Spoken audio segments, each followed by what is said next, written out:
speech?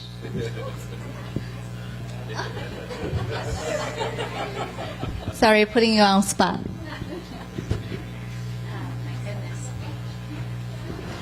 Okay, for any of you wondering, that was by design. Okay. Good evening, everyone. We still have some seats in the front.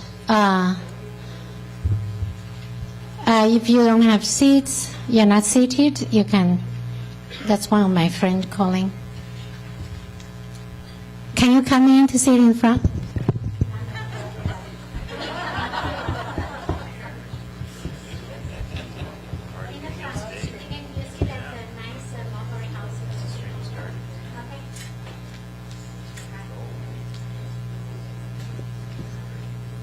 Sorry, now let me do it again.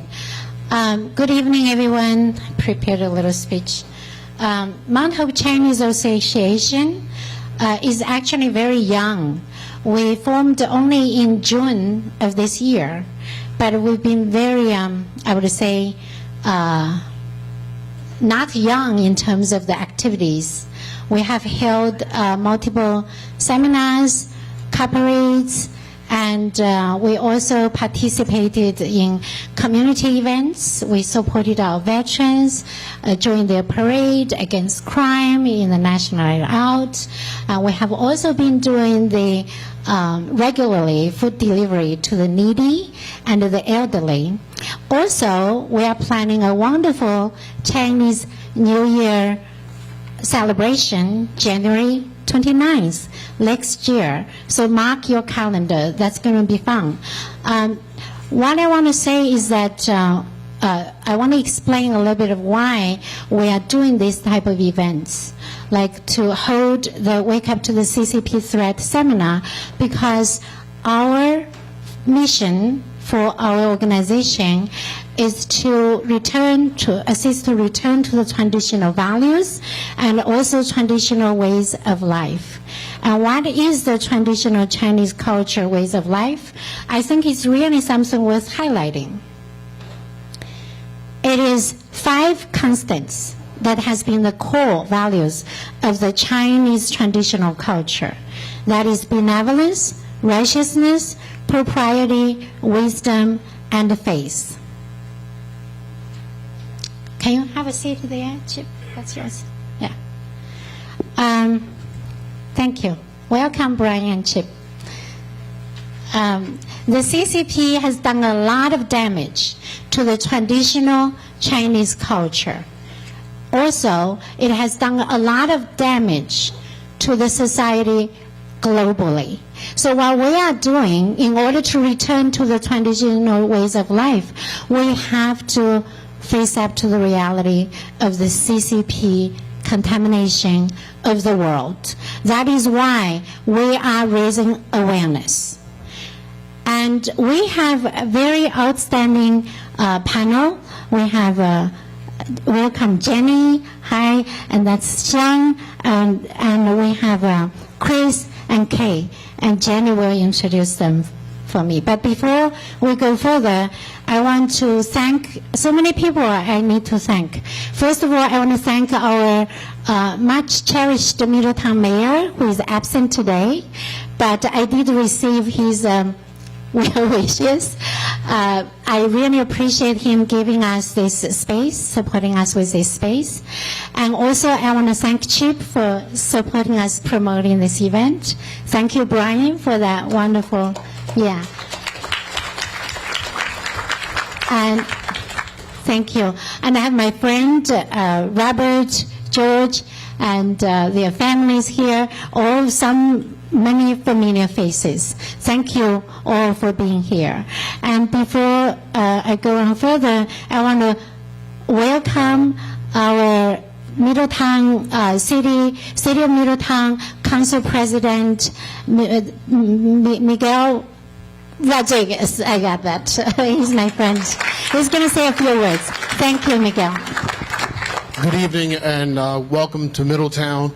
On behalf of Mayor DeStefano, he just returned from Florida. We have 2 aldermen also here, Alderman Tobin and Jerry Kleiner.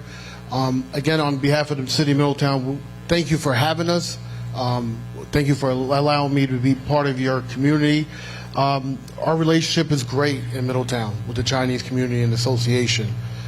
It's boosted our economic development, jobs, our housing. It's going great. So again, please, anything we can do. We have a great relationship. We like what we see in Middletown. Again, on behalf of Middletown, thank you for hosting it. I know the mayor had said instead of saying Mount Hope Association, change it to Middletown Association, or Orange County. So again, thank you for having me being part of your event. Thank you.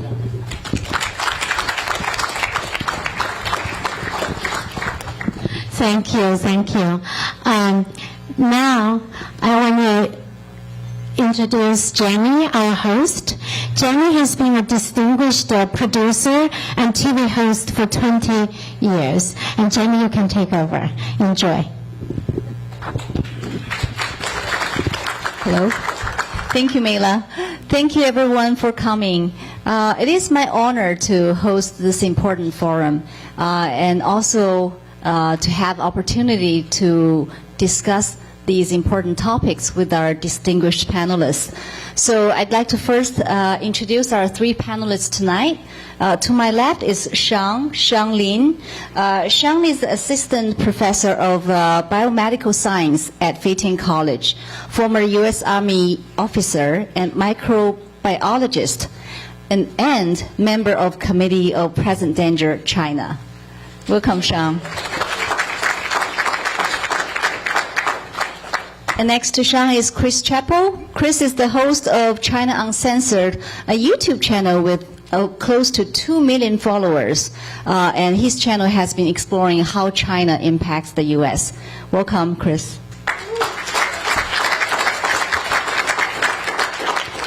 I think some of you may see him on the YouTube channel. Now you see him in person. Okay, so our third panelist is Kay Rubacek. Kay is an award-winning producer of film and TV. She's also an author and expert on communism and socialism. Kay's family fled communist regime in Russia and China. Welcome, Kay. Okay, so without further ado, let's dive in our main theme tonight, the CCP's infiltration and threat. So I'd like to first invite our panelists to spend a few minutes to discuss and talk about their observations of the CCP's infiltration in U.S. today and its threat. So we'll start with Shang. Thank you very much. Thank you very much, Jenny. Okay. Now it works. Thank you very much, Jenny. It's my pleasure to join here. I relocated from DC area to Middletown early this year. So finally become local. Actually visiting this place before, but early this year, finally decided to join here. So really glad. And to start to appreciate the beautiful city and as well nearby beautiful mountains, hills, and forests. I haven't really lived this kind of environment. I'm pretty much a city boy, but really like it. And tonight is my honor to join the panelists to attend today's seminar. And so my overall brief summary is that CCP is an unprecedented existential threat to the United States as well to the whole world. I remember a few years ago when I was still in the military. One time I chatted with one of the actually national security experts. So we were talking about U.S. Army have prepared very well for multi-domain war. So at the time we were talking about air, land, navy, even how do you deal with China's rocket forces. But when I discussed with him, I said, no, that's just not enough. Because what China doing is not just multi-domain, they are all domain. So in 1999, two senior Chinese colonels wrote a book and present the theory of unrestricted warfare. And since then, actually, Chinese Communist Party has been implementing, following this strategy, under these strategy guidelines. Or you can say the Communist Party leadership adopt this strategy. So now you see CCP actually fighting with the world against the United States with all domain efforts, right? For example, in the chemical warfare, you know about fentanyl, right? The China produces fentanyl, and then, or sometimes the raw material for fentanyl and its derivatives, and shipping to Mexico and then coming to the United States. The chemical warfare and the biological warfare, you know about the COVID, and when Chinese Communist Party let people in Wuhan, even they may be infected with the COVID, but let them travel around the world, spreading the virus worldwide, and we have a major hit by the virus, by the pandemic. Right. And then from political warfare, they try to delegitimize and belittle U.S. democracy and our republic, and also boosting China's nationalism, and promoting China's concept, China's model, try to say the authoritarian government have better advantage than the democratic American system. And then they also have the industrial warfare, when they try to break up the supply chain for U.S. industry, and they also destroy U.S. industrial manufacturing base. So, and in the financial world, they bribe the Wall Street and bring the investment to China. So there are so many aspects. Almost every activity that human being engage, CCP can find a way, weaponize it, and against American people. And a lot of time we just didn't realize. And one last thing, just a brief summary. I think one last thing I want to mention is about the information warfare, right? Tonight, I think we're going to discuss about TikTok. And at the same time, I want to briefly mention, a few days ago, the former Communist Party leader, Jiang Zemin, passed away, right? And you read a report from CNN, from Reuters, from New York Times, all praise Jiang Zemin. And to a Chinese immigrant, it's totally shocking. I can't believe it. Because, well, who is Jiang Zemin? He's the architect who designed the persecution of Falun Gong. He's the architect who designed the organ harvesting industry. And he's the one who actually came to power after he executed crackdown policies in China, especially in Shanghai area when he was a mayor in 1989. So he basically is soaked with Chinese people's blood in his hands. How can CNN and other media praise him? He's the architect of Chinese communist system. No, he's the architect for evil killing of Chinese people. Right? So that's why I said there are many ways actually the CCP's propaganda actually infiltrated in the United States, and sometimes we didn't realize the threat that we are facing. A lot of every day we receive maybe a wrong concept about the Communist Party, about China, about so-called China rising. So many concepts we got it wrong.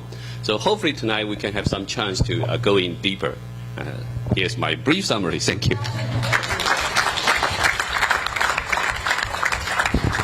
Thank you, Sean. Actually, Sean participated in the 1989 Tiananmen Square student protest while he was still a student, so he'll touch upon that more later tonight.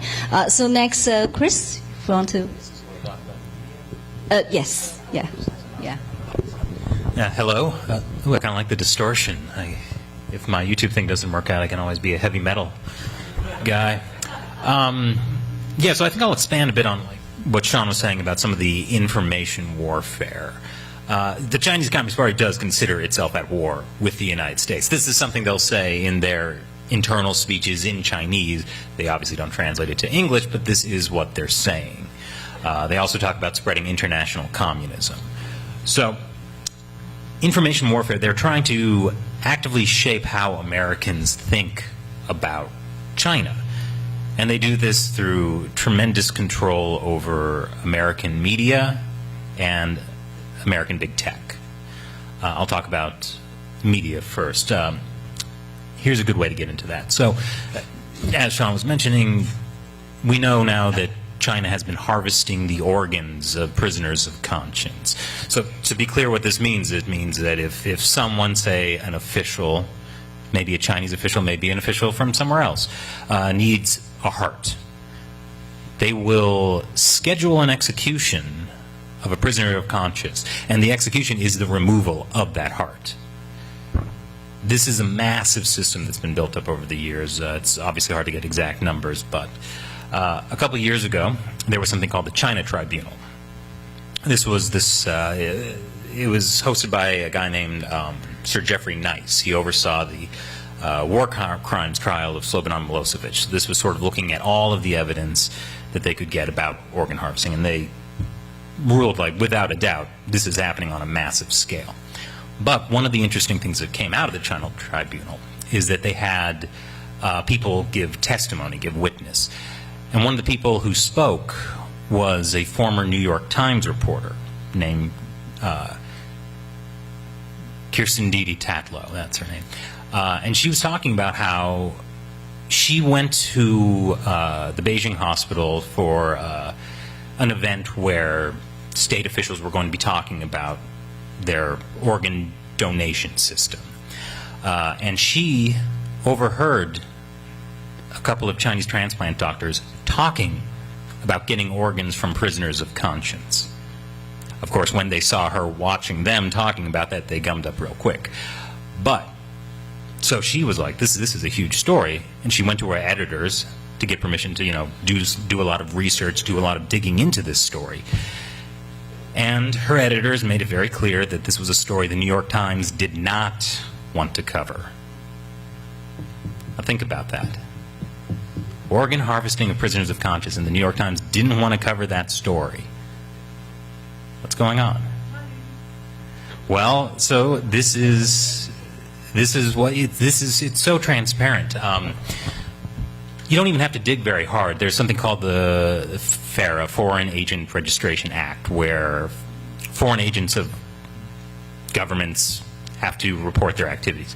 And very clearly we can see that the Chinese Communist Party, through what's called the United Front, which is a branch of the Communist Party itself, has partnered up with an American lobbying firm called JBL, I believe, to give journalists from CNN, MSNBC, Washington Post, so many American media companies, all expense-paid trips to China, these nice dinners, and it's all this process of changing how Americans think about China, because what many people don't know is that 90% of the media in this country, this includes what you're seeing on TV and in movie studios, they're all owned by one of 5 media companies. 90% of our media is owned by just 5 companies, and they all have business interests in China. And the ones that don't belong to these 5 media companies, like the New York Times is owned by Mexican billionaire Carlos Slim, lots of business interests in China. Washington Post is owned by Jeff Bezos, a lot of business interests in China. Of course, Bloomberg is owned by Michael Bloomberg, who has gone on TV and says he doesn't think Chinese leader Xi Jinping is a dictator, that he has to answer to his constituents. He ran for president. And it doesn't get much better when we're talking about big tech. Twitter, before Elon took over, a whistleblower came out and said that Twitter was making millions of dollars working with China.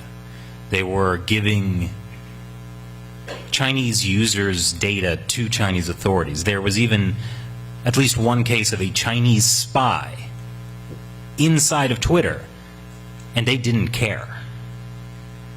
And Twitter is it's not nearly as big as Google and YouTube. So if China has that kind of influence there, what do they have in Google? A good example, like you've heard of these protests that have happened in China over the past week. So I found out that, if you go on Google, do a search for it, Google has that autocomplete where it's supposed to predict what you're trying to say. You type out protests you type the letter C, protests in Chile, protests in Chicago. No mention of China. So you type out a little more, C-H-I, same thing, no China. And if you actually fully type out protests in China, you'll get something unrelated, like a bank protest that has happened. So if you can't even search on Google for these protests, what does that do? What does that do? So this is how the Chinese Communist Party is actively shaping how Americans view China, which has a big impact on what we demand from our politicians, from Wall Street.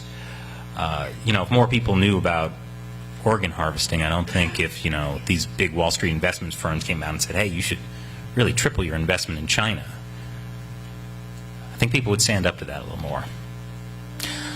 And that's just some of the many fun things we'll talk about tonight.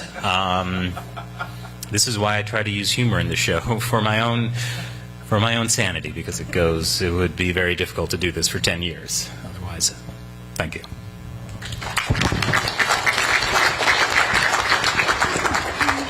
Thank you, Chris.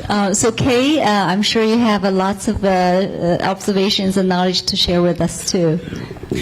My work as a filmmaker and an author is I really like to look at the human cost, and I also like to look at the psychological aspect behind it, because really the way that communist ideology works, Marxist socialist ideology works, is they control us through our pocketbooks economically, and they also want to control us psychologically.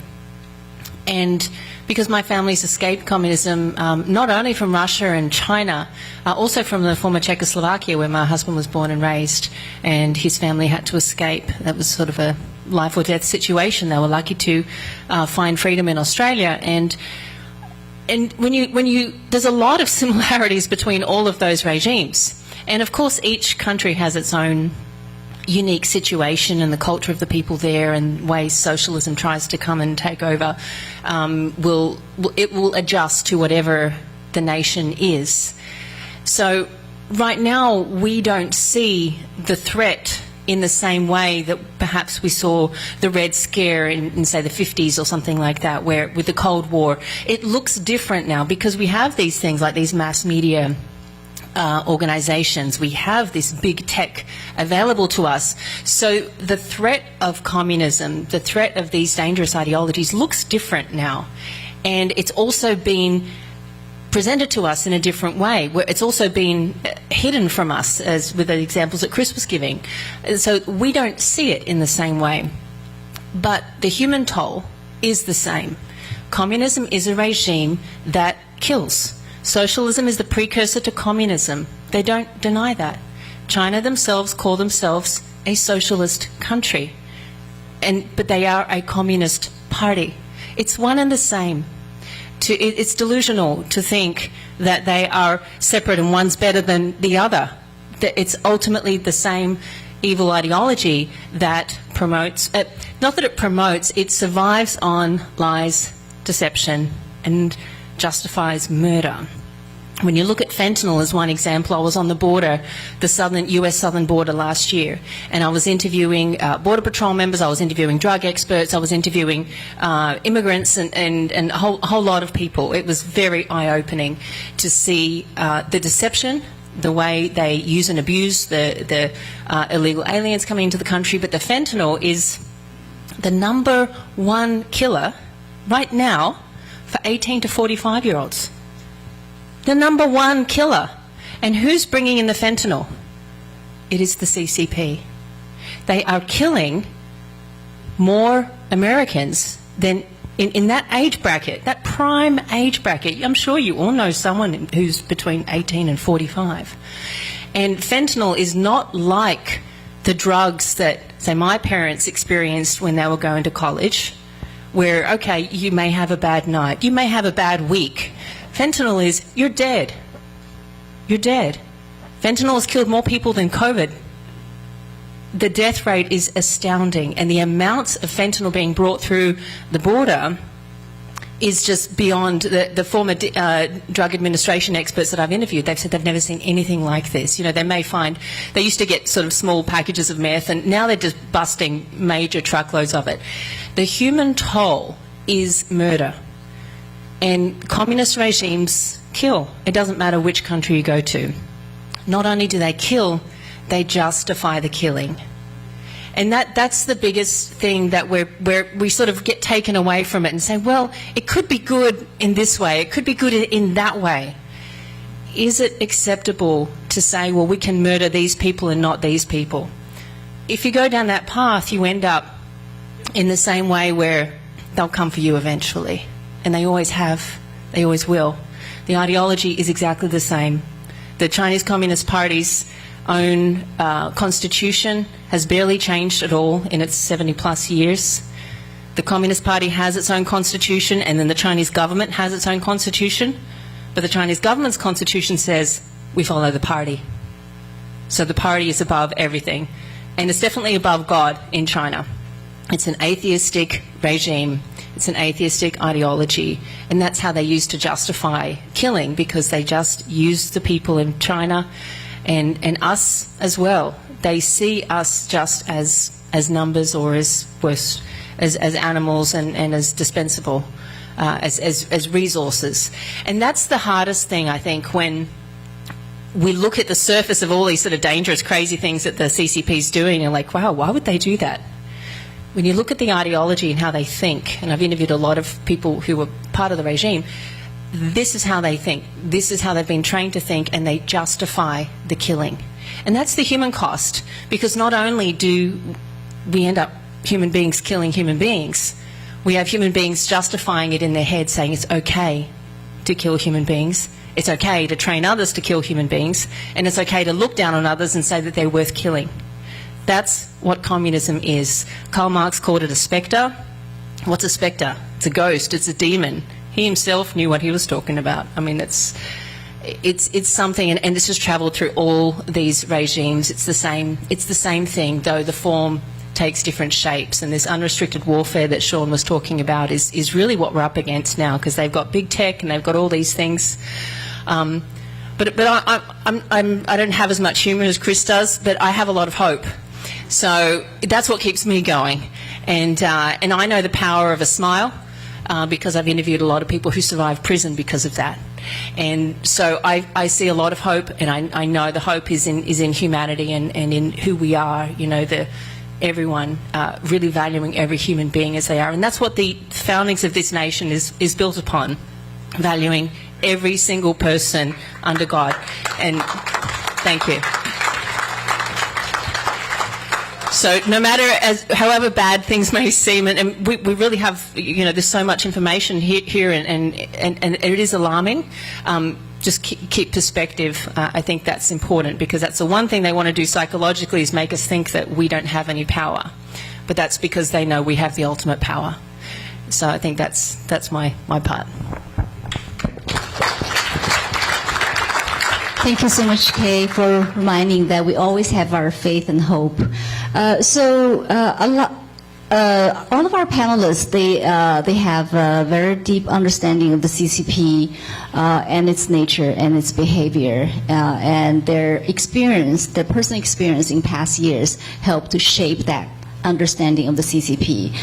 So for Shang, I wanted to ask him this question, because Shang, I know you participated in the 1989 Tiananmen Square student movement, and nowadays we see another nationwide protest in China.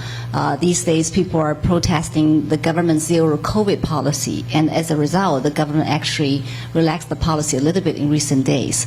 But can you compare the two and share with us your thoughts, what does it say about the CCP and how it impacts the U.S.? Okay. So have any of you been watching the news regarding the protests happening in China, the blank paper movements? So most people have already seen it, right? Okay. Oh, excellent. We have a protester here. Okay. So maybe we can skip the video, because since most people already watch the protests, probably video clips. So talk about the difference. So in 1989, when I joined the student movement at the time, it was very obvious that the Chinese people were totally upset about the corruption. So at the time, because of the economy reform, so many of the Communist Party elites got rich so fast, you know, because they didn't have any political reform, right? For example, if I have the power, I give you a special authorization for you to handle steel business. You become millionaire overnight. Nobody else can touch it. I give you the authority, right? So all the party elite got rich so fast, So the China society become polarized very fast. So by 1989, people was totally fed up with the level of corruption. So people protest. But at the time, all the slogan that the students chanting about, nobody talk about step down CCP. We only want reform. We maybe want the senior Communist Party elite to step down, but not calling the disintegration of the Communist Party.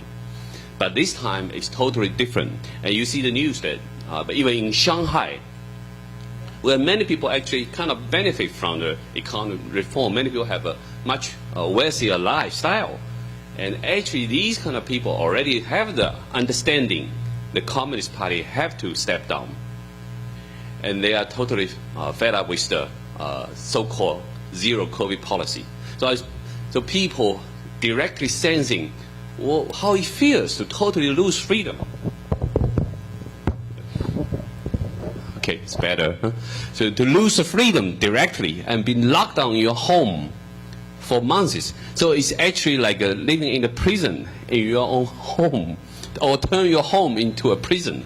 How does that feel? And many people actually were dragged away to certain temporary quarantine facilities where you did not get enough or even did not get any medical support. So people understanding that the Communist Party basically treating Chinese people like cattle. You know, a pandemic, we think is handling human being, right? But how do you deal disease outbreak in the animal, in the cattle? You just move them away, right? You maybe even kill, cooling large quantities of chickens or pigs got infected, right? So this is what Communist Party do. They move large amount of people, 10,000 people to a temporary facility, and then they can send people to your home to spray disinfectant everywhere in your home. This is what exactly people deal with the animal disease control. Right? You spray the disinfectant in the animal facility while you're relocating all the animals, you're killing the animals. So basically they don't care about any human rights inside China under the pandemic control. So I think many people start to see that, how Communist Party directly deal with large population of Chinese people. So I think people start waking up. These kind of government, you cannot make it continue to take the power. So I think this is one fundamental difference. And then I think another difference, big difference, is that actually in the last 10 years, especially last 10 years, under Xi Jinping rule, China has been turned into a very strong police state, right? So with the surveillance technologies, with the big data, with the digital technology, they can monitor, tracking people's movement, and also your any of your language, any of your comments on Chinese social medias. Right? So the Chinese government has much tighter control of the society. So people can easily be controlled by your digital code, your health code. Right? It can turn red, it can turn yellow, and your movement will be restricted, or you may not be able to even enjoy maybe even moving around in your neighborhood. You can be locked down in your building as well if your code turning red. So it's a very, very strong digital totalitarianism. So this is very different. And you cannot imagine in 1989, I was traveling from Hangzhou near Shanghai to Beijing to protest. This time is impossible. Right? So people have to protest in their own local community. You have to at least get the freedom to get out of your building, get out of your own house. You even have to pursue these basic freedom to step out of your house. So this is a very different degree of losing freedom. And so I think this is also signifying that China has turned into, I call it a West Korea. It's not North Korea, it's like West Korea. It's a very, very, very different situation. So Chinese people see the suffocation in losing your freedom. So I think actually one important difference is that the Communist Party now is actually very, very vulnerable. In 1989, they were actually very effectively can control the society using the military, using the crackdown, right? They killing the people, use the tank. But now I think they are much weaker. And Chinese people are waking up, and the Communist Party, even though all the power are gathering together in one person, in Xi Jinping's hand. But in this way, he actually making the Communist Party ruling system, the organizing system, kind of bankrupted already. Everybody have to only listen to Xi Jinping. So it's very different from 1989. So it actually signifies much vulnerable situation. And once people calling step down Xi Jinping, they basically calling step down Communist Party. So if you're against Xi Jinping, you are equal to against the Communist Party now. So this is very, very different. And that's why I think the Communist Party is much weaker. In a certain sense, Xi Jinping is doing a great favor for the whole world. Because we talk about the threat of the Communist Party everywhere. And there are so many people who talk about you need to decoupling with China.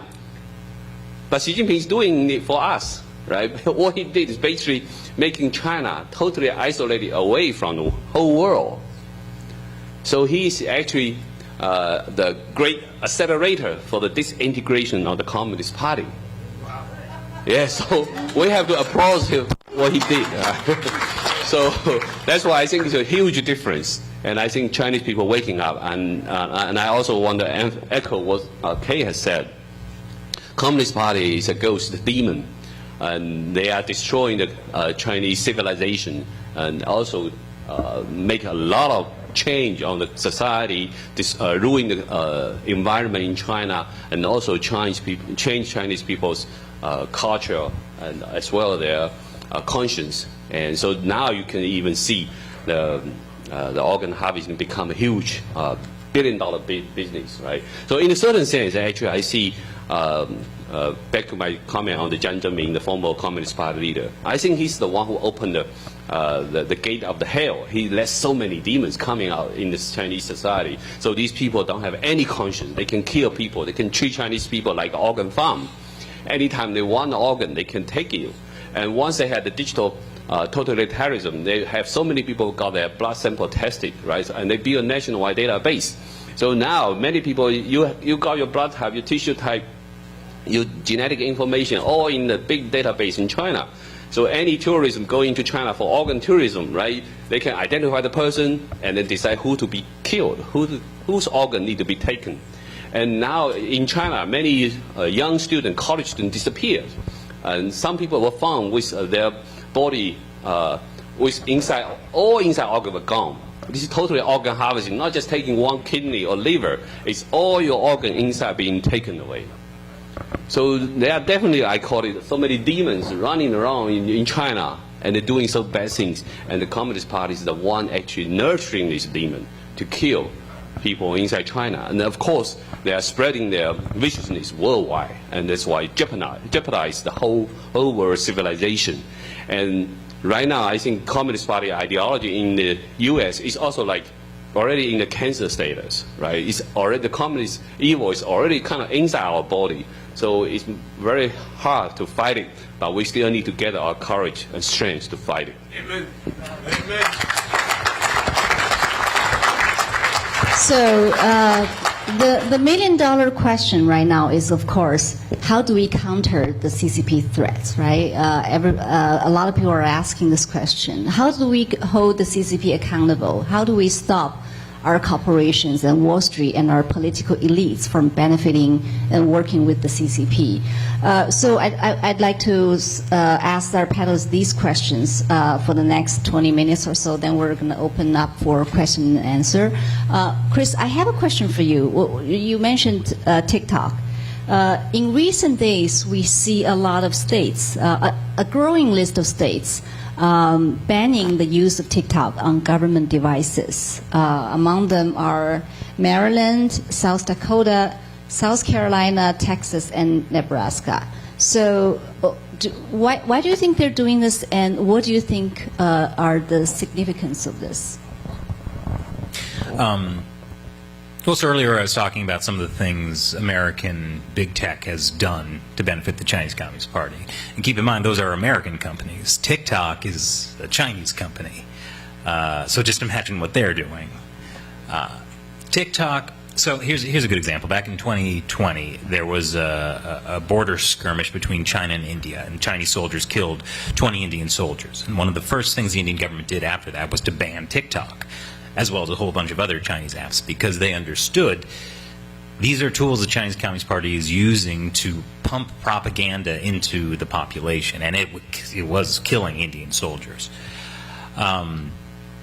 Now in the U.S., it's good to see these small steps. I know there's been efforts to ban TikTok for like military in the Pentagon, because obviously once you have TikTok on your phone, the Chinese government can track you. They give your data to China. But it really needs to be just a total ban, not just in government employees, but I think it should be completely banned. And now that, I talk about this a lot, and that sometimes upsets people because, you know, they don't like the idea of banning things. But one of the really useful ideas for combating the Chinese Communist Party is the idea of reciprocity. Basically, we treat you the way you treat us. China does not allow any American tech companies to operate in China. They don't have Facebook, they don't have Twitter, they don't have YouTube. Why do we let them have their apps in the U.S.? It just doesn't really make sense. Now, maybe if they want to start allowing Twitter and YouTube into China, well, then maybe we can have TikTok as well. But until that happens, why would we have TikTok? And I should just say, I hope none of you have TikTok on your phone, because once you give permission, even if you delete the app, they still have it in on your phone. So it's once you have that, it has corrupted your phone. So. Yeah, so not only remove it from your phone, but from your kids' phones. So I know some parents said they asked their kids to remove TikTok, they install it next day. So I think it's a good opportunity to share with your kids what the application could do and what the CCP's intentions are. That's also part of the process to actually to bring up the awareness. So Kay, talking about awareness, what do you think are the ways people here can counter the CCP threats? I think a big part is education. Like just this event, coming out to this event and actually looking for information, that's really fundamentally critical. I can tell a little story. Last year, I found out that in New York City, there's 3 pieces of the Berlin Wall. They're available. They're on public display. I didn't know. And so I was working for a TV network. I decided to do an episode on the Berlin Wall for the National Victims of Communism Day. How many people here, just raise your hand if you've heard that there is a National Victims of Communism Day? Okay, a couple of people. We should all know about that. Number one thing, November 7 is National Victims of Communism Day. Basic education. Now that only came in 2017, so you're excused for not knowing. But this is the very, very basic thing that we need to know about. In Florida, they have now required, the governor of Florida has required that around the time of National Victims of Communism Day, the schools will teach 45 minutes, it's just once a year, it's not a big ask, 45 minutes about the true facts of communism. The true facts. That's all. Not propaganda, no distortions, just the facts. And you can just pick up any book, the Big Black Book of Communism, prepared by Harvard University. That's a pretty good one. It just lists the millions and millions of death cases. That's a basic where we should start at. So if you're in your community, this should be something that we actually need to know about. Why is it that we all are taught about other crimes around the world? I grew up being taught what happened in the Holocaust. I have a definition in my head as a child. I was taught what, say, Nazism is, because we had the trials for the Nazis in Germany, but we never have had any trials for communism. The crimes of communism, yet the communist dictators have killed more people. They are the biggest mass murderers in our history, period. There is no debate on that. And the numbers are far greater than what is listed. But even with the small, the only, say, 100 million or so people, right, we know they've killed. We know it's far more because that's not even including COVID numbers and things like that. So really, communism is the biggest killer, but we don't talk about it. And people may feel, someone called out earlier when we sat up here and said, thank you for being brave. Why? Why are we brave? We're just talking about what's going on. There is nothing to be afraid of if we just tell the truth. Because ultimately, it is the CCP that's afraid. It is the CCP that's afraid. They are afraid of blank pieces of paper. Hello?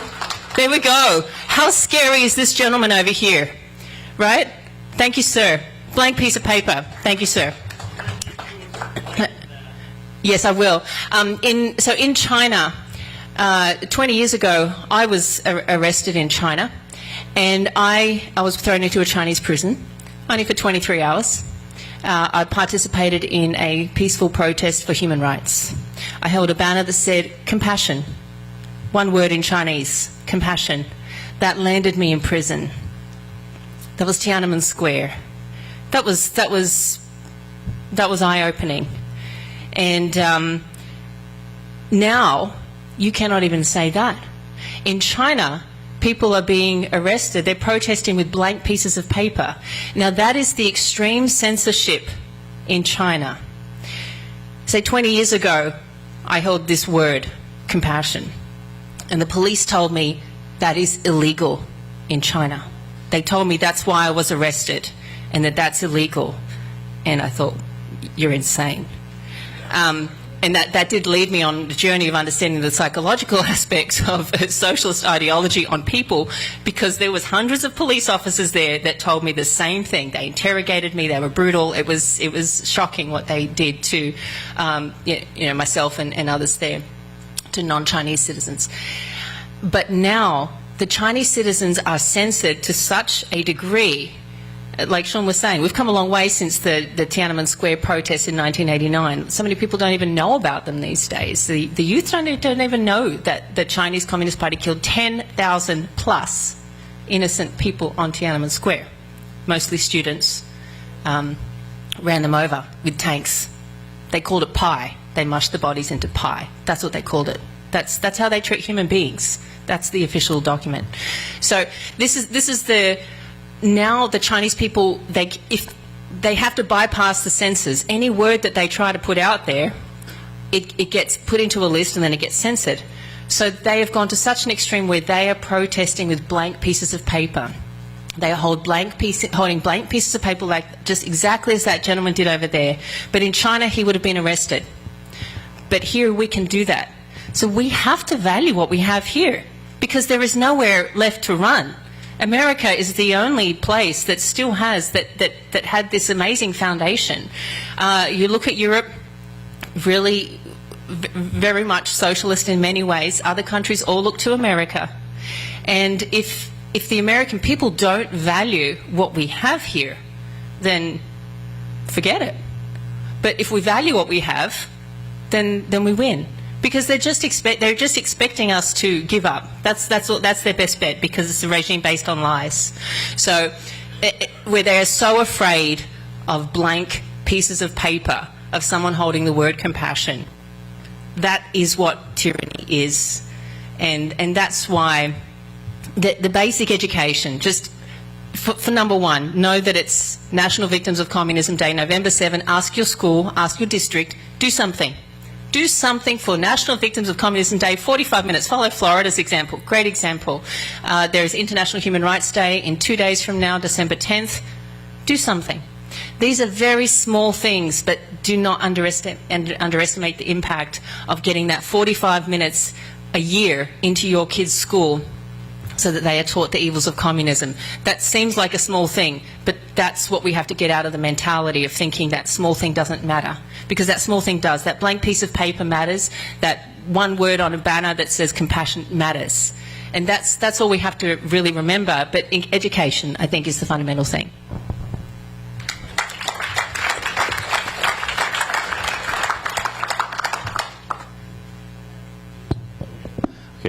I just want to add a little bit to help people understand about the blank paper movement. Because in China, in the last 20, 30 years, a lot of people appear to different level of Chinese government when they're being wrong, where the house is being taken down, or forcefully by the local authorities. Many people protest. And many of these people have to appear for a long time, many, many years. And many people suffer tremendously, and they don't have much resource. And so many people only get a simple piece of paper writing what's wrong, what they are complaining about. So in a simple piece of paper. But in China, the Chinese Communist Party have all kinds of excuse, and we call it excuse. Basically, you can throw people in detention center very easily and charging them sabotaging the social stability of China in any of excuses. So whatever you write on this paper, it will become a reason that they will enhance the persecution against people. So now people become smart. Maybe I don't have to write anything. The key is that I have the courage to break away from the fear against the Communist Party. I think to get rid of the fear in your heart is the most fundamental one. I remember it's a little true story. In year 2000, when I went back to China, so one time actually I tried to pass information to people in the street, right? And then also one time I even just tried to put a flyer about the truth in a basket of a bicycle. The first time I do it, my heart jumped so fast. I was full of fear. And you can imagine my hands keep shaking. So you didn't realize that living in China for so many years, the fear was just infiltrating your body for a long time.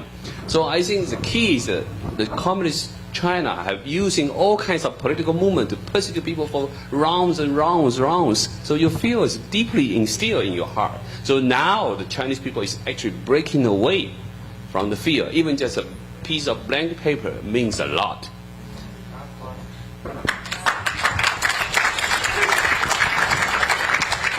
I just want to quickly touch upon the education thing that Kay just mentioned. I think parents can go to school board requesting to add this kind of education, right, into the curriculum.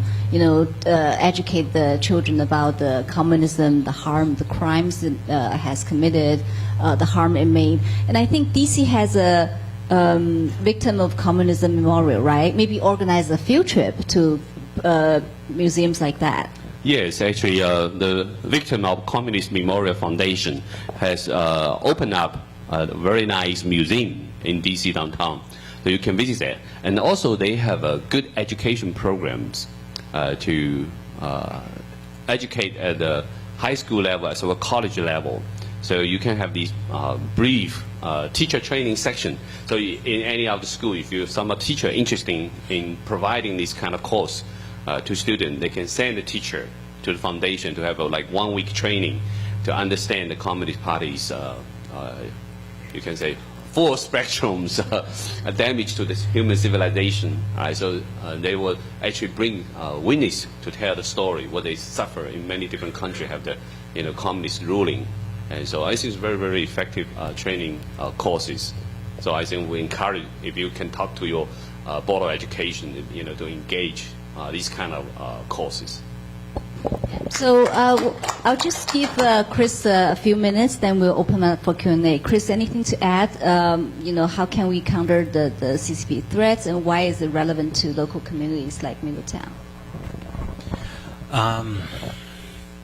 Yeah, this is important. Basically, I know we're always asked, what can we do? What can we do? And over 100 years ago, Marx said the specter of communism is ruling the world. And I think he was really right about that. Even people who are against communism, many of the key ideologies of communism, it's just everywhere. And I think people just have really difficult time understanding what communism really is. Have you heard the song "Imagine" by John Lennon? Yep. Do you know he described that as basically being the Communist Manifesto? So a lot of people don't know, like, what does that song have to do with communism? Well, you know, it sounds very nice. It's, you know, you have to imagine this world where we're, you know, everyone's living in harmony. It's great. That's the promise. But how do you get that?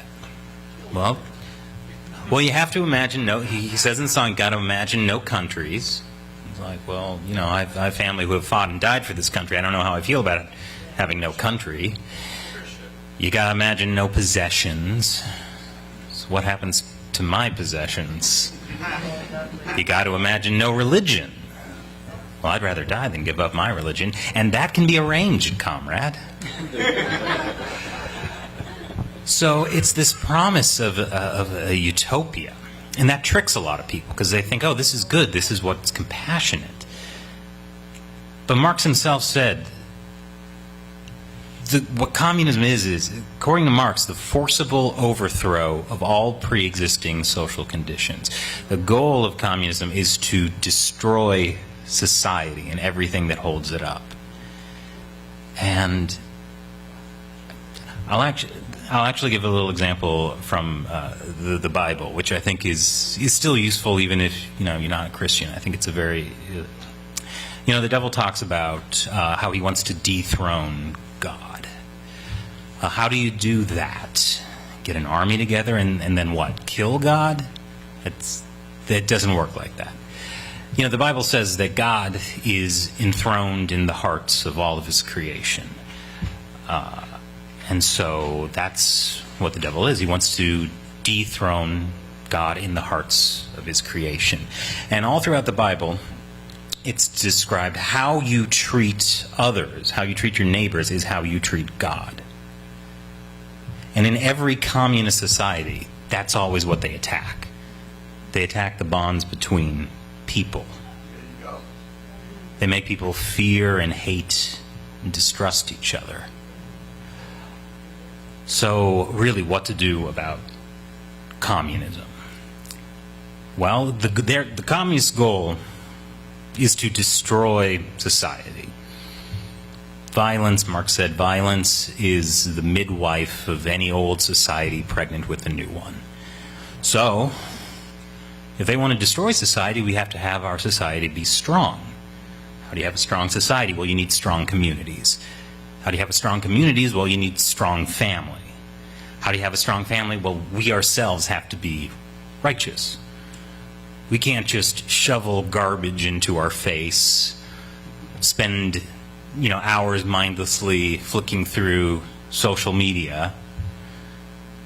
We have to really understand what communism is and how the ideology has influenced so many of us. I'll give a good example of this. A lot of people are like, will say, I don't believe in communism, I believe in capitalism. Right? Well, capitalism itself is a Marxist construct. The term was really coined by a French socialist named Louis Blanc back in like the 1850s, and only really got popular usage after Das Kapital, Marx's book, was translated into English. And there's a reason for this. It's because the communists say, we will kill you and take your stuff. Now, if you put that up against anything else, people will choose anything else. So they have to change it. They have to say, oh, no, it's against capitalism, the system of, you know, where there's oppression and exploitation, et cetera, et cetera. But, so we don't want capitalism. We want freedom. We want the freedom to engage in the economy. We don't want the government to control us. That's what we want. But that's an example of how, you know, even if you say, I am against communism, I'm for capitalism, you already have been, what's the word? Influenced, thank you. Yeah, you've been influenced by this communist ideology. So I think that is a big focus that people have to have. They have to understand this, and really the thing about dividing people and making people hate each other, that's part of being righteous, right? Thank you so much. Thank you, Kay. Thank you, Chris, and thank you, Sean. Actually, we have the book, The Spectre of Communism, in the back on the table. So talks all aspects about communism. So that's a great book to read. So with that, we're opening for question and answers.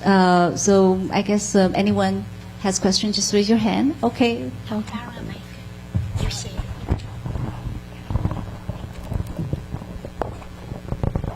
Hello. So, yeah, we definitely got it wrong with China. So I don't think a lot of people know this, but when you become a naturalized citizen and you go through the interview, they ask you, number one, are you a communist? And more or less, do you reject the basis of communists? So that's still intact. But like Kate, like you said, it's we need to be educated about it.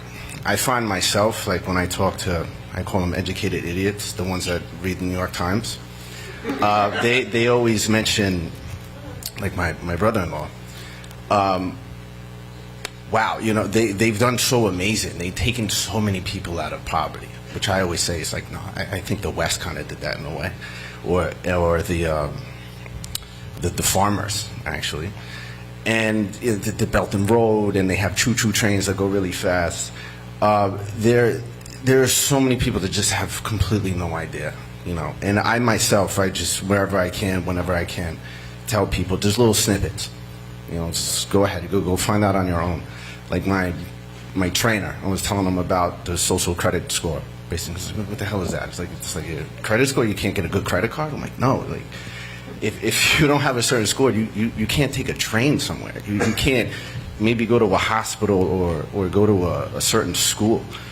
So, like Sean, what you said, it's the many domains that they're fighting in, and I really think the one that, in my opinion, that I think they're most proud of is their successful one, which is this infiltration of just the media and entertainment. And the schools, yeah, of course. Well, I completely agree with Kate. Like we have to. Someone who has helped board members win in my community. That's actually something we're talking about to get them to actually talk about it. So my question is, for why haven't we seen like a real serious movie about Tiananmen Square?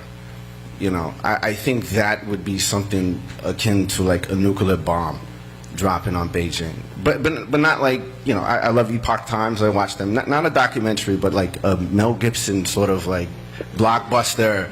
Holy, that's what Tank Man is. I mean, I grew up, I saw the photo, I had no idea what Tank Man was. Yeah. I would someone please explain to me, Daddy, like, They bought Hollywood. Yeah, that's why. Completely. I mean, Hitler's the worst. Case your good project next. It's on my list. So I guess my question is, why hasn't it been done? When can it be done? And if it were to be done, what would happen? Okay, let me share a few thoughts. First, in 1989, people don't have cell phones. So you have very, very little footage that people can use nowadays. So, and at the time when CNN took the footage, right, so actually the Communist Party confiscated the original tape. So it's actually already a very precious moment that people actually catch the Tank Man, right? So, but it's very hard to have a comprehensive views to collect all kinds of people's cell phone footage like nowadays, right? So the raw material is very limited. And also, so many people have experienced tremendous, actually, trauma after the persecution, because the second half of the year was even worse than the moment of the massacre, because every people in China were first to toe the party line. You have to buy the Communist Party's propaganda. They tell you it's a political turmoil. There's some people anti the society. People want to, throw away the Communist Party. And so Communist Party control all the media, so they change the language. So people who are not in Beijing don't even believe. So I directly witnessed the tank rolling over a student's head. When I went back my hometown, when I tell people what I witnessed, many people question me. They think I make up a story, right? So because you don't have other source of information, All the media every day was telling people the same lies. Same like the persecution of Falun Gong. You know, when I went back in China in 2000, every moment you open the TV, almost you hear the slandering against Falun Gong. So people have no other way to know that Falun Gong was a practice, you know, very good for people's mind and bodies, practicing truthfulness, compassion, and tolerance. And the Communist Party actually was supporting it before they launched the persecution.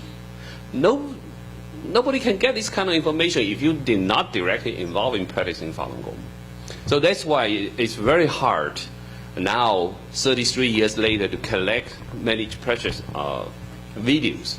You know, so I remember in 1999, or probably the first 2 years after persecution of Falun Gong started, so many Falun Gong practitioners went to Tiananmen to protest. If we have cell phone at a time, if Kay have cell phone at a time, probably you have a lot of precious videos showing the Chinese people protest against Communist Party. But at a time we don't have the technology, so it becomes very difficult to do it. And then for Westerners, when you don't have footage, when you very hard to collect evidence, I think many of the film producers was hesitating what to talk about. And then another difficulty is the Communist Party has very, very sophisticated disinformation campaign. Right? Xi Jinping keep emphasizing we need to tell a good China story. So he has already like a master plan. How do you change people's understanding about China's image in the world, the soft power, right? So many of the independent filmmakers cannot even access this kind of information. And then people outside China, you're probably watching CGTV, China Global TV Network, which is another Chinese government's mouthpiece. And also just like what Chris just mentioned about reciprocal principle, right? So not only on the social apps, actually, if you look at the cable TV, all the cable TV carry a Chinese 24-hour channel on at least one. And all these are the Chinese government mouthpiece. And do they allow CNN or even Fox broadcast in China? Maybe only a few hotels, international hotels. But this is totally unreciprocal. So I think we lose our opportunity to obtain the truth about what's happening inside China. Now we are fortunate because people were courageous to share the mobile videos quickly, but it will be censored very fast. So all the media journalists now, they're watching China to try to see, which video pop up. So it's a very challenging work, right? So that's why I think it's very difficult. And if I can add something on the film side, because being an independent filmmaker and also an author, I've had my films shut down in US colleges and through film festivals. But I've also had it, they've received many awards in the same field. So I've had colleges call me from across the US saying, I'm sorry, we've had to cancel your screening or the screening of your movie for our student class, say in medical bioethics or something. For example, one documentary movie was made for that field of study, but it exposed human rights abuse in China. And they said, we were going to show it, but we have so many students from China. We receive so much money from the CCP, we are scared to lose it. And so they cancelled the screening. We've had other film festivals say to me, we are so scared to show your movie. And but they did it anyway. But for each one of those that did it, I'm sure there was many others that didn't. And one more example, there was a very large film festival that's been running for more than 50 years, claimed to be very independent. They had been receiving $100,000 thereabouts from the CCP every year. And it's not like the CCP said you cannot have any movies like this, but they just knew they couldn't have any movies that would criticise their partner, their funder. And we were very fortunate that when our movie came out in 2020, the last movie I did, they decided to fire the CCP. They didn't take the money, and they gave us a gold prize. That's guts, So there's people still with guts out there. But this is why the movie industry is very difficult in the movie industry, because the CCP knows entertainment costs a lot of money, so they've bought into it. and they know it's very, very powerful. So there are a lot of independent filmmakers. So support independent film. I can say that. I've got one of my movies at the back on DVD there, and also one of my books, along with the excellent book that Jenny recommended, and on the back table. But there are movie makers that can do it, but also making a movie about China without being able to get access to film in China is another really big problem, and budgets and all of those things. So, but I agree, a movie I think would be very powerful, but I agree with all of Sean's points too. But I think we need more brave Americans to come forward to be able to help tell these stories. That's really what we need. We need to reach a tipping point, and then we'll be able to do that. Yeah, one quick thing I want to add. Actually, now, Epoch Time recently just released a new documentary. It's called The Final War. So actually, you can visit Epoch TV to watch that documentary. It's very comprehensive and chronically documented Communist Party's 100 years plot against the United States, especially after it's taking the reins in China, and their strategy, how to deceive the United States in many different ways, and how do they treat the United States as a top enemy, and why they want to overthrow or want to take down the leadership of the United States in the world.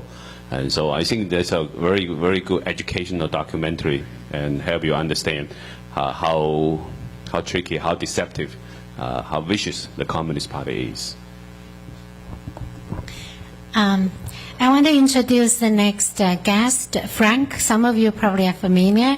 He's a hero, a retired NYPD. He wants to share a few words with us. Thank you. Thank you. Okay, so first I'd like to, a second time hearing Kay, Chris, and Sean today, and with Jenny. And so my thoughts of how am I going to speak with this? And I said, what is my boots on the ground? You see here, I'm holding Eternal Spring. Can I ask how many people have seen this movie yet? That's great. So this movie really hits home. You know, I met a couple. I said, what can we do? And that's my part today. Say, what's boots on the ground? What can we really do? So light, when we shine light on things, when we give love on things, it exposes things. It kills evil. All right? I met a couple that's right around here. And they experienced this. They were tortured and almost killed. And they're here today as a victory story. And everybody has to know it. But see this movie, and it talks about a lot of these things. My son said to me, why are you going out there today? I said, I'm going out there for you and your children and your future. And this is the fight we do. My father was in Korea, and he fought. He didn't fight the North Koreans at the time. He told me he was fighting the Chinese, and at that time I didn't understand it. Now I understand it. So he was fighting communism there. We're fighting it in a different way. And it's the age of information, and I come and I hear these things, and then I'm able to start talking to my people and everything. So that's how we could do it. Eternal Spring, love on good people, meet good people. What these parties are doing now, and where they're spreading their money everywhere, and everybody knows it, whether it's Hollywood or our politicians, everything. I don't care, red, blue, doesn't matter. They're all being paid. They're all getting paid, and they're all, you know, it was like, don't talk about the virus. Don't talk about this. Oh, that's against Chinese people. No, it's not. Chinese people are the most loving freedom people in the world. It's not. The CCP is the evil. So don't let them say, oh, you can't talk about the Chinese people. Like, you're a racist. You're a racist because you're talking about it. No, it's the CCP. They're less than 1 or 2% or whatever they are. But the Chinese people are loving people and freedom people. The CCP is under their controlling them because of their brutality.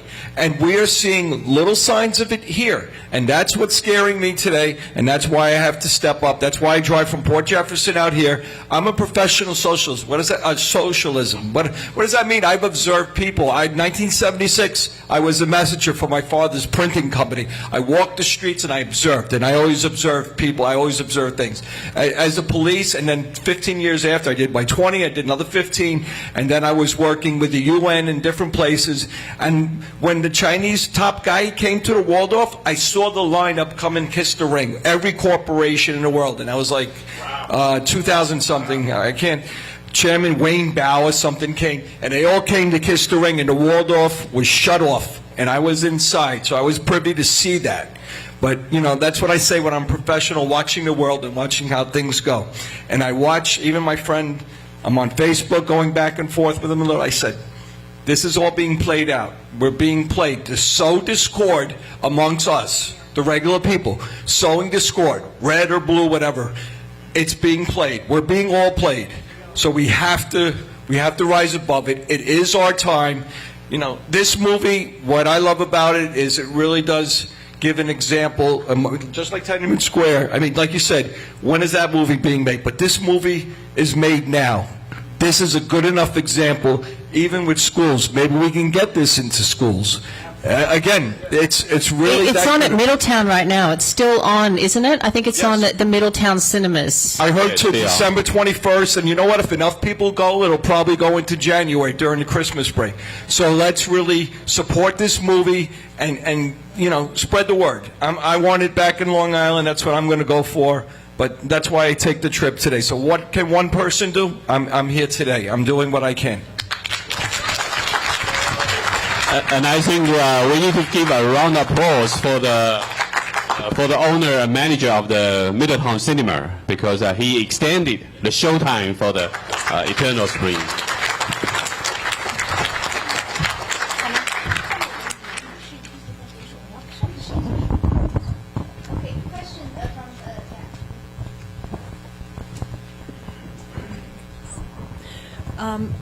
So we're talking about censorship in China, but look at us. Look how censored we were during the COVID debacle, you know? They couldn't talk about certain medicines and such. And the biggest danger, one of them, is if we go to CBDC, central bank digital currencies, we are going to be just like China. You might not be able to leave your apartment. If they don't want you buying a medicine, you might not be able to buy it. That means everything will be on your phone. You'll have a pass, go, you know. And they're trying to implement it very, very fast. And the way you can combat this, it's very simple. Use cash. Don't go through the self-checkout lines. Don't use the Apple Pays. You know, keep cash alive. Keep it going. Keep it going. Because once they implement this central bank digital currency, it's over. There's no going back from it. And they're trying really hard. Harvard, I just saw an interview with Naomi Wolf on children's health defense. I advise you watch it. She's talking about what's happening in Harvard with the kids. They're all on the social credit score. If they haven't gotten their vaccine, they're not allowed in their class. They're locked out. It's already happening. So, can you guys speak on the ESG? Because I know that's big, and a lot of people don't know about the ESG with the corporations and all that. Again, it's like the credit system, like she's saying. I mean, you guys, anything you can speak on that? I think that's big. I just want to tell you, I have this, a couple handouts about why to use cash and such. And there's a site, globalwalkout.com. You can go and follow all their guidelines and, you know, implement stuff. You can take some of these. Okay? Thank you. I won't go into the ESG in detail, but just in general, you look at who is looking at China as an example. There were government officials here who said, you know, during the COVID times, they said China was an example to them, right? You know, that recently came out from a deposition from Anthony Fauci. You look at the leader of the World Economic Forum, Klaus Schwab, who has said that they look at China as an example. Anyone who is looking to a criminal state as an example for your community, for our society, for our nation, I don't trust them, you know, because they're following the Chinese Communist Party. You just got to get back to the root of all of these things. Same as the ESG, you just get back to the root of things, and if someone is following the Communist Party, you know, personally I don't want a part of it, and it's good. Get the information and really just open your eyes and start looking at where the ties lead, follow the money, and really just, then it's easier to talk about. We don't have to get lost in so much detail. Sometimes we can just look at things like, okay, if it's to do with the Chinese Communist Party, it's a criminal state, then, yeah. And I'm really glad the lady mentioned about the digital currency, the threat. You know, my mom went back to China a couple of years ago, and everywhere she goes, she asked my aunt to work with her because my mom doesn't have a cell phone. She cannot buy anything in China. She cannot get on the bus. And so everywhere needs someone have a phone. because all the payable system are on the phone. So in China, it's already extreme situation, right? So, and then digital currency is actually the next step.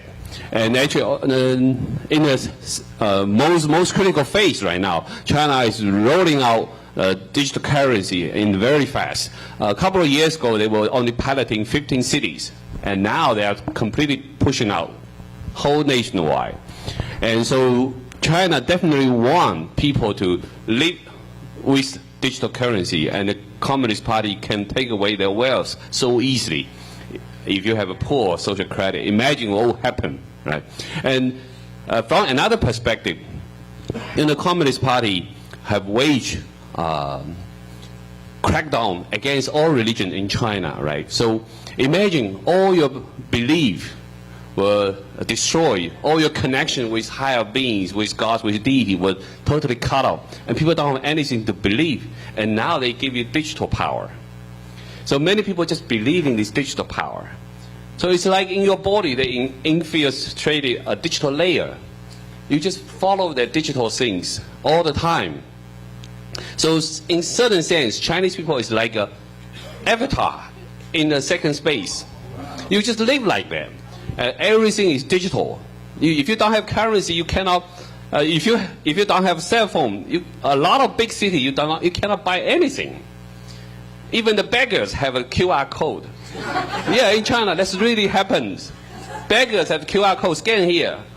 So it's become ridiculous, but it's reality, and people don't even realize the threat. Well, that was the thing they were saying about don't get the chip. They were talking about the future, that to buy anything you'd have to have a chip in your hand. But guess what? That's what you're saying. The phone is the chip. It may not be in your hand, but it's always in your hand, isn't it? Yeah, and one day the chip will be in your body. Yeah. Point that. Yes. Hi. Sorry, kind of nervous. With the digital currency, Biden has already put out an executive order, number 14067. They're already trying to implement it, but people never heard of it. It's already in effect, starting to try to get in effect. You have to Google it. Another thing for China trying to take over, Google Belt and Road Initiative. It shows how China is taking over smaller countries legally by letting them borrow money that they know they can't pay back. And in the contracts, they take over their ports, their military bases. You have to educate people of this. Please tell your kids, teach your kids. If you don't know how, Google it. Sorry, Google, but you have to educate everyone. Don't be afraid. It's like we're afraid of. Sorry, I'm going to bring up politics. The Reds are afraid of the blue side. We can't do that. We have to educate them. Don't attack them. Educate them. Let them think. Teach them what we're coming to, and hopefully things can change. But sorry, they're taking me away. No, I'm done.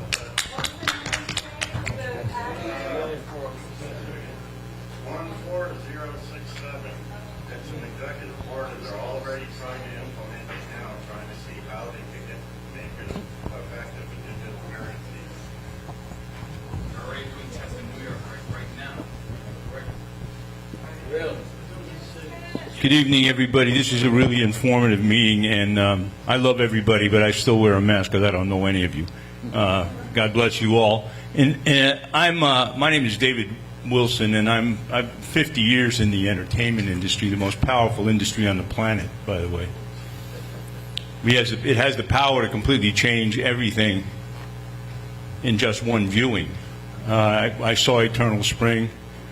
It altered my perceptions about things that I didn't know things about. You talk about Tiananmen. Yeah, they may not have media, but I guarantee you know other people that were there. And they have a story, just like your story. Hollywood's not going to do it. Hollywood is owned almost lock, stock, and barrel by CCP. That's a fact. I've been in this business long enough to see it completely happen. Back in the Jackie Chan days and the Bruce Lee days, that's what we looked at as, Chinese film, basically here. But the fact of the matter is, Chinese money is in every pocket in Hollywood. and I mean deep. And that's not just what you're watching on television, the indoctrination to a police state. Every other show is some form of police indoctrination. But you talk about going to a cash currency. The fact of the matter is, fentanyl is a cash product. You talk about fentanyl, which is coming, everybody knows is coming from China, right? Well, that's what they trade in. And part of the reason to be able to have a tracked currency is to find out who's making the cash. You follow the green. That's the deal in capitalism. Follow the green. And, what we haven't been following is our consciences and our heart. And you know when something's wrong. And you know that there's plenty wrong in China, just like you know there's plenty wrong here. But what we have to be is conscious about that. And that has to be from exposure to it. Independent film, we're an independent film company. We make independent film. Independent film is what it's all about. It's independence that drives innovation in any field, in any industry. The power of this, the United States still produces 75% of everything that's viewed as entertainment and commercial entertainment in the entire planet. But China no longer needs that because they've so thoroughly infiltrated Hollywood that they develop and make their own stuff. They don't even have to distribute it outside, and it's purely propaganda. And they learned that from us. Just like they learned how to manipulate currencies and manipulate countries, they learned that from us. We have to take a look at ourselves and in the mirror and say, what's my part in it? So, it's not just enough to throw darts at everything that's wrong over there. Throw darts at your own heart and find out what it hits. What am I responsible for? What are the products that I'm buying? I guess it was somebody did an expose of how many products in your house are Chinese, made in CCP. Do you know how many there are in your house? I bought some pants the other day, and I had no intention of buying a Chinese product. But there it is when I get it. It's sold in an American firm. It's sold by an American company. As long as you're supporting everything that's going on over there, it's going to stay that way. You got to hit them in the wallet, people. Buy American. Buy Taiwan. Buy anything outside of China. Don't buy China. So actually, this remind me one thing.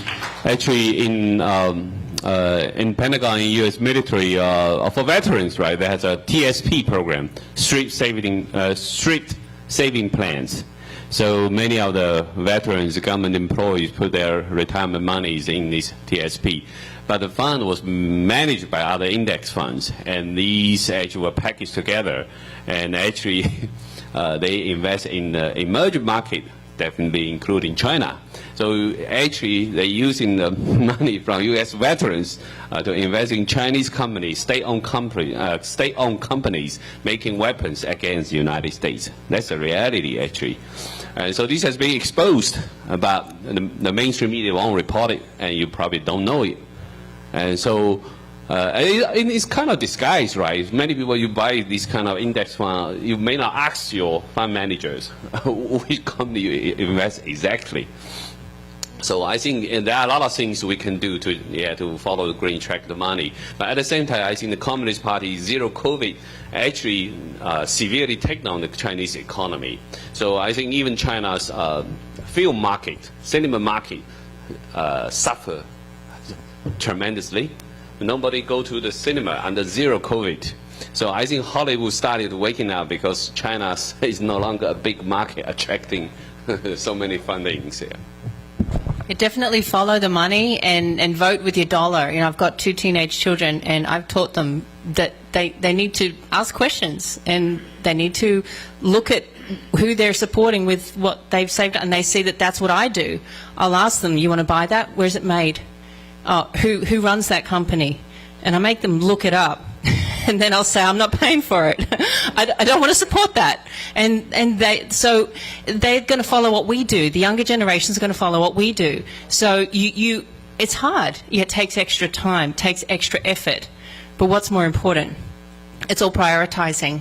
So if you want to make a change, you have to reprioritize what's important to you. And I think, as the gentleman was saying, it's really got to look at your heart and decide, okay, well, I do want to teach my kids this, and I'm not going to leave it till later. I'm going to do it now, and I'll keep doing it. So it's really, and you vote with your dollar, and you follow the money, and you ask questions, and really that can solve so many things. Okay, I'd like to say a couple of words. Can you hear me?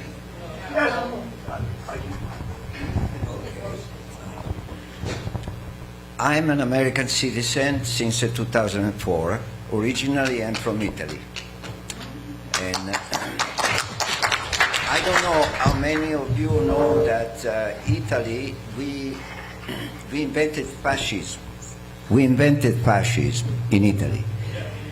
So fascism is, the difference between fascism and communism is, in fascism, the corporation takes the power and control the masses. In communism,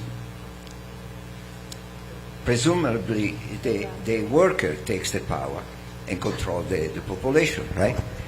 But both of these way, they go to extreme. And we have example in history of extreme, like Hitler, Mussolini. I remember in my family, there was half of the family was with Mussolini, the other half was with, the worker. And they were fighting all the time. And that was in the 1960 or the 1970, and was already the atomic war, the atomic era. And this is the atomic era. We cannot fight against China. The only way to fight against the communism or the Chinese Communist Party is through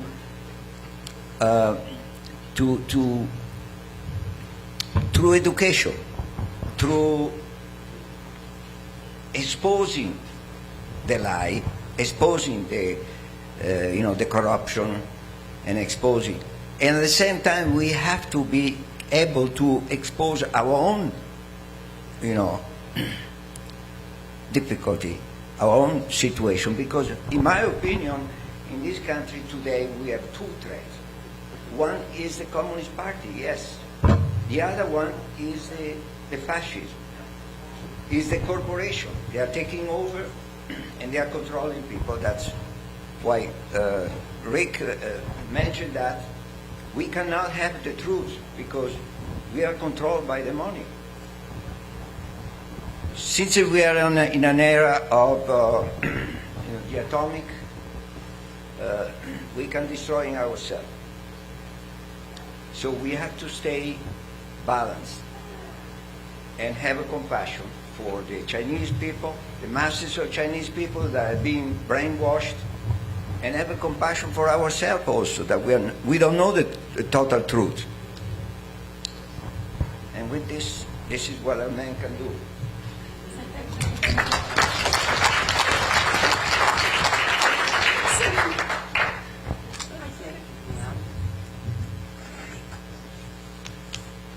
Okay. Hello, folks. I just want to say that tonight I am honored to have been invited to this program. And I thank you for all of you, the group that is Wake Up to the CCP Threat, your tireless dedication to waking up us who have been asleep for decades. I agree with the gentleman who says we have to invite, stop the infighting, the red, the blue. In my eyes, there is no red, no blue, because it's one party that has been against us, again, for decades. We're led to believe, okay, the red feel this and the blue feel this, and this keeps us busy fighting while this nonsense is going on.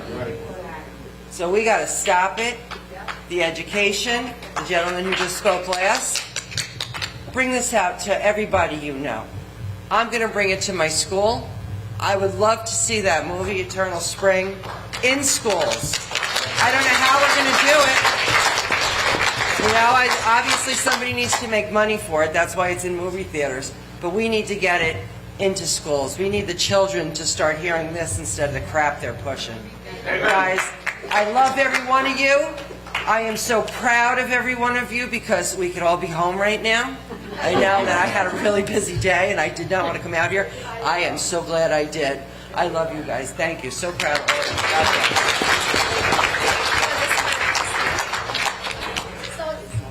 bless. I ditto what she said. My name's Chip. How many of you know the name Bobby Ann Cox? All right. Bobby Ann Cox is the attorney, the Westchester attorney that saved us all from the quarantine camps. All right? She fought temporarily. They're appealing it.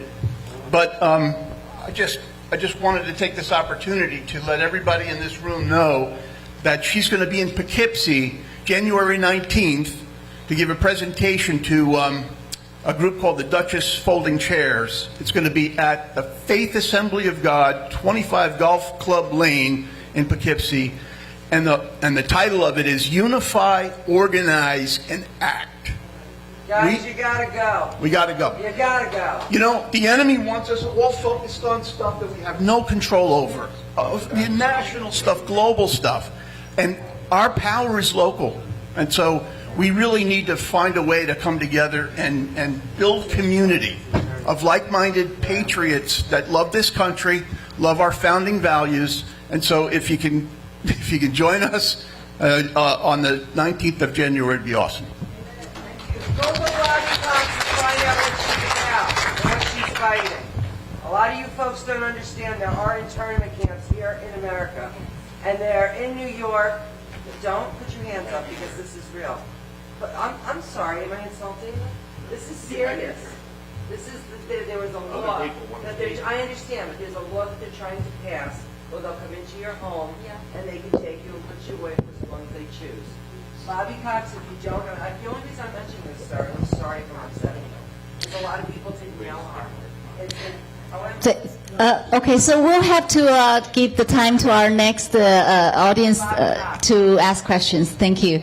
Thank you very much. You know, Sir Thomas More, he was the one that penned the term utopia, and he was kind of against religion, against the Bible being brought forth through the Gutenberg printing press to give common man the ability to see what the Bible really said.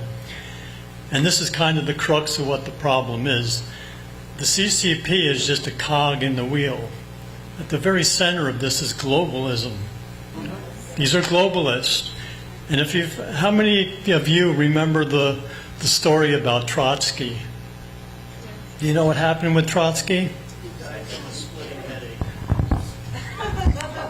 He left New York bound with a suitcase, and he had some money in it, and he was stopped at the Canadian border. And they stopped him and they said, "Who are you? Where are you going?" "Well, I'm going to Russia." He said, "You need to make a phone call." They made a phone call back to New York City, to a certain building. And they convinced the Canadians to let this gentleman go. This was Trotsky, who started the Bolshevik Revolution. This is the crux of the problem. It's globalism. The same thing happened with Nazi Germany. I don't know if you know this, but in the Library of Congress, there's a document that was found against Prescott Bush. And they had found that he had been supplying the Nazis with gold during World War II. These people answer to the Royal Institute of International Affairs, the Council on Foreign Relations. These are all globalist ideologies that have been implemented to take over the minds of men and women in the world.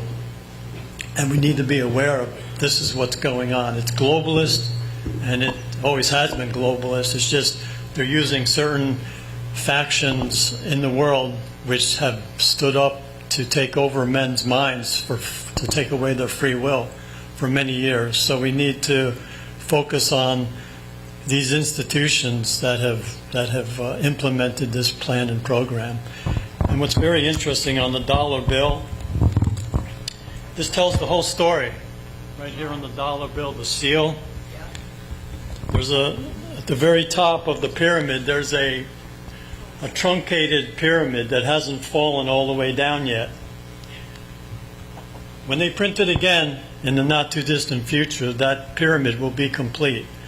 And that'll be the time when they say they've been successful in creating the global government that they've always wanted.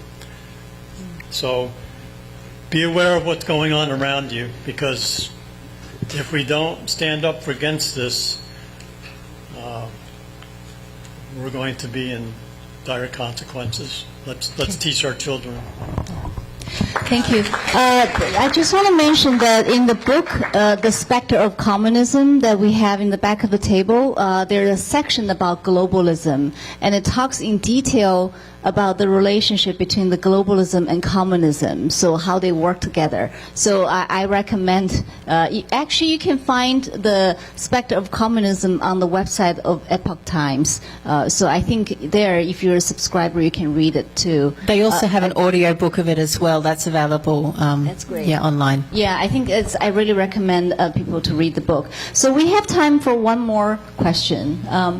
Okay, yeah, that gentleman, that lady. I don't have a question. I have a statement. He's selling a movie, I'm selling a book. You don't have to buy it. The Phantom Virus. 2 years ago when this epidemic started, I felt the spirit of communism. Control, didn't know what it was. People running around with a mask. Woman jumped out from behind me because I was getting too close. I was attacked by people because I wasn't wearing a mask. Nothing was done in the order of courtesy. Nothing was like, miss, you got to have put your mask on. Everybody's panicking. Communism is a spirit. It's here in this room. We all fell for it. Running around with the mask on, when a mask is just about as good as putting up a chain link fence to stop mosquitoes. Wear your mask. Do your thing. Not me. Time to take the mask off and stand up for our freedom. Because I thought he was talking about America. We got communism in this room, keeping us 6 feet away from one another. Why? So the computer can get you. Every person in this room is marked. The big guys got us. You can get rid of TikTok, Google. It's not the big ministries that are doing it. It's the little guy behind everything, which is the enemy. You spoke about the Bible. You must know the Bible. And the story of the Bible is the fight against God and the devil. Fight against good and bad. So I thank God that I learned they planned this virus 32 years ago. It's all in the book. Got the book 2 years ago, talked about the mask, quarantine, staying in your house. Why were healthy people kept in their homes? People standing in line for hours to get a vaccination that might kill them and hurt them. People are dying from this vaccination. It's the mark of the beast, whether you like it or not. It's the doorway that they're coming in. Communism will not take over the United States of America. We've got too many good people praying. I'm a Christian. I pray worldwide with people. People in Congress are fighting for it. Communism will not come to this United States of America. It's a spirit of control, and you can fight it. And if anybody's in this room that's a Christian or a Bible-believing person, you know you can talk to the spirits. Get behind me, Satan. I'm not going to put up with your rules and regulations. Amen? And thank you for your labor of love. Thank you. Okay, so we have okay. We have one guest. Oh, geez, the last one. I'll keep it short. Actually, getting back to your point, we said, someone asked, what can we do? Education. I want to do two parts. One, I want to ask again about education after I talk about it. But the first part I want to say is, I was thinking about what can you do, because everything we talk about, and let me turn around and look at the audience so everyone can see me, so I'm not just the back of a head. But it's overwhelming when you look at yourself, and that's the truth. I mean, you're talking the whole world. You're talking how many people? 1.2 billion in China right now under the control of the CCP. Hong Kong had 2 million people on the streets protesting that all they wanted was to keep the freedoms they already had. To draw an analogy, that would be like 60 million people going to D.C. and protesting, and yet they took their freedom away. Okay, no one's making an illusion how serious this is. And there are times it can shake you to your bones, and it's so big. But what can we do? And it's like in my own life, you step into the darkness and everyone's like, where's the light? Where's the light? Where's the light? Well, that's what I was going to get to. Maybe it's time, even though it's small, we each light our own little light. Because no matter how big the darkness is, even the smallest light chases the darkness away. Okay, and that gets me to the education. The word education, the root of it, educare, is not to put in, it is to bring out. And as on the Statue of Liberty in the New York Harbor, give me your poor, your tired, those that thirst for righteousness and freedom. Your huddled masses.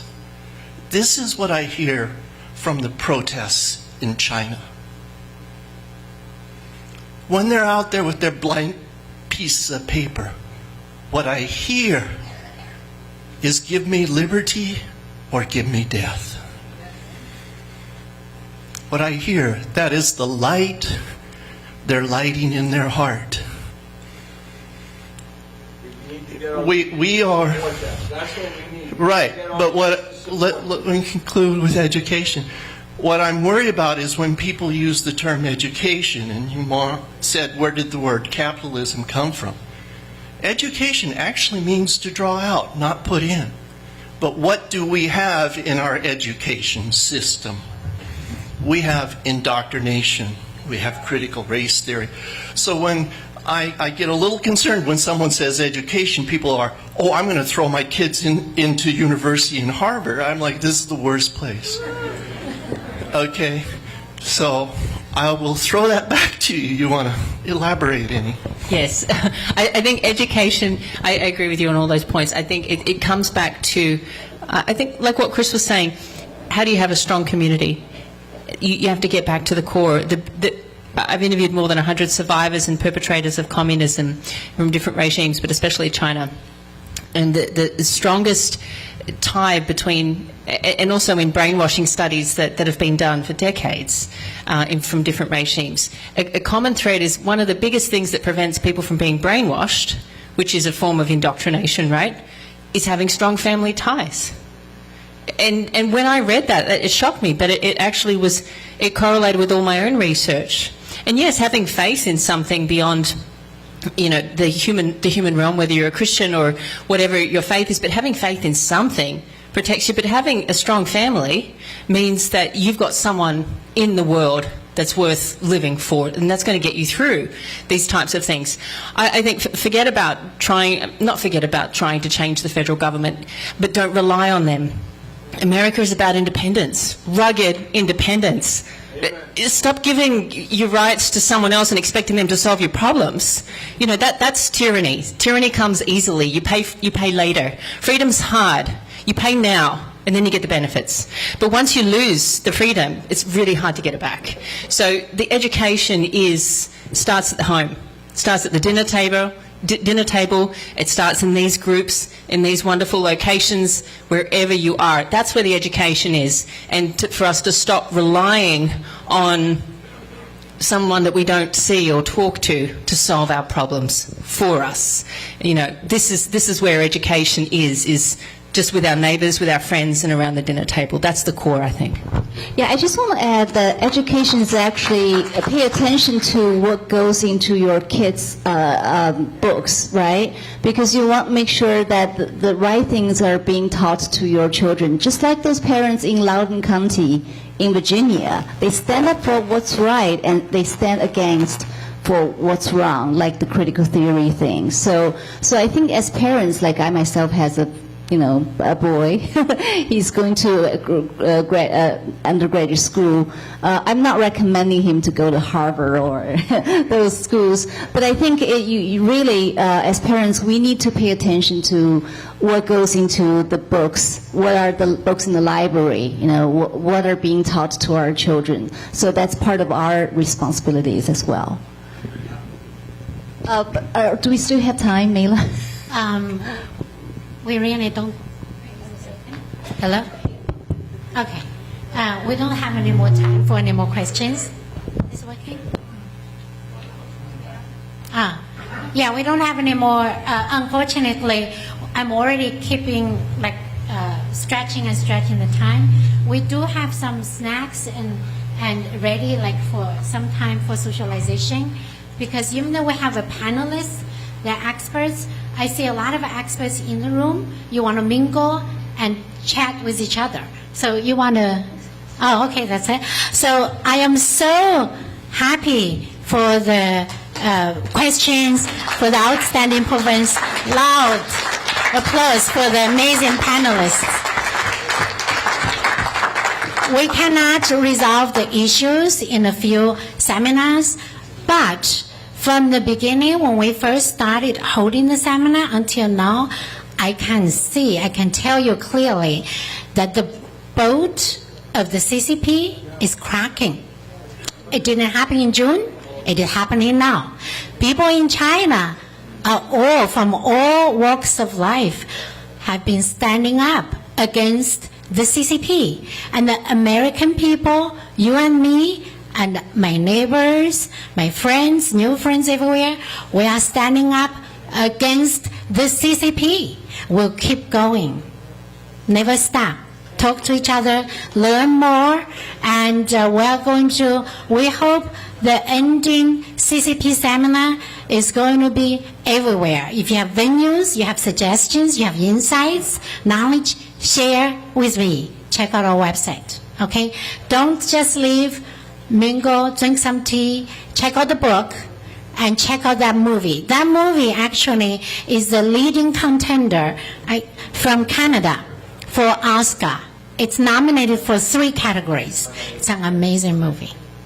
Thank you. Thank you so much.